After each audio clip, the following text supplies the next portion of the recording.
మీరు కూడా అత్త చేతుల మీకెళ్ళి అదేవిధంగా వేలుపల్లి కూడా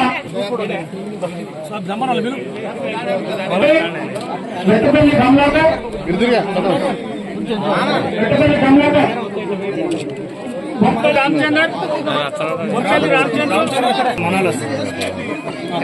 మెట్టుపల్లి కమలాకర్, పసునూరి గణేష్, పసునూరి బొజ్జ వినయ్ భాస్కర్.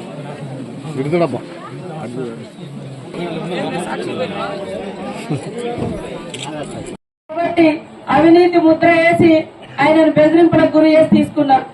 ఇవాళ అంతేందుకు ఆంధ్రలో ఉన్నటువంటి 2-3 రాజ్యసభ సభ్యులు టీడీపీలో కాంగ్రెస్ లో ఉన్నప్పుడు మరి అవినీతి ముద్ర వేసారు. వాళ్ళ బీజేపీలో పోగానే నిర్మా సబ్బు, వాషింగ్ మిషన్ వాషింగ్ పౌడర్ అలా వాళ్ళ బీజేపీలో పోతే వాళ్ళు నీతివంతులు, యువతలుంటే అవినీతివంతులు. ఇట్లా భయపెట్టి ఎంతో మందిని దేశంలో భయపెట్టి తీసుకుంటారు.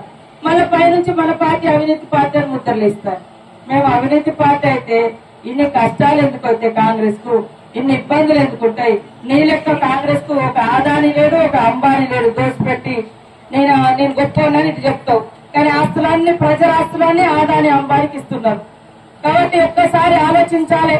బీఆర్ఎస్ బీజేపీ కాలంలో పేదల మీద, బడుగు బలహీన వర్గాల మీద, రైతుల మీద నష్టమే జరిగింది. ఉద్యోగాలు కూడా తీసేసారు. అటవీ హక్కుల చట్టానికి కూడా ఇప్పుడు కేంద్రం తూట్లు పొడుస్తుంది. మనలాంటి వాళ్ళు ఒక బోరేసినా, ఒక ఇల్లు కట్టినా కష్టం.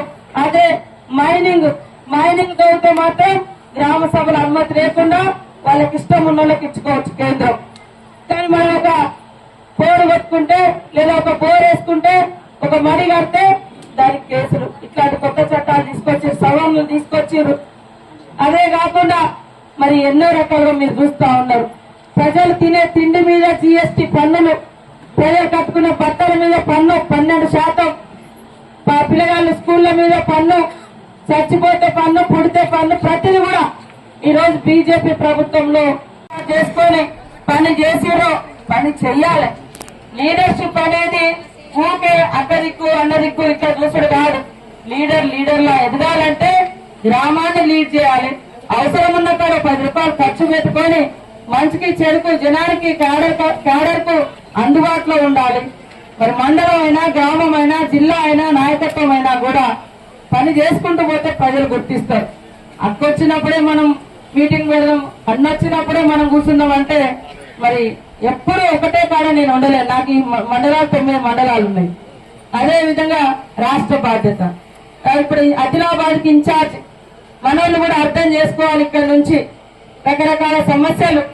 ఇక్కడ మహబూబాబాద్ పార్లమెంట్ లో ఈసారి 2 సార్లు ఓడిపోయినా ఆయన పార్టీని పట్టుకొని ఉన్నాడు.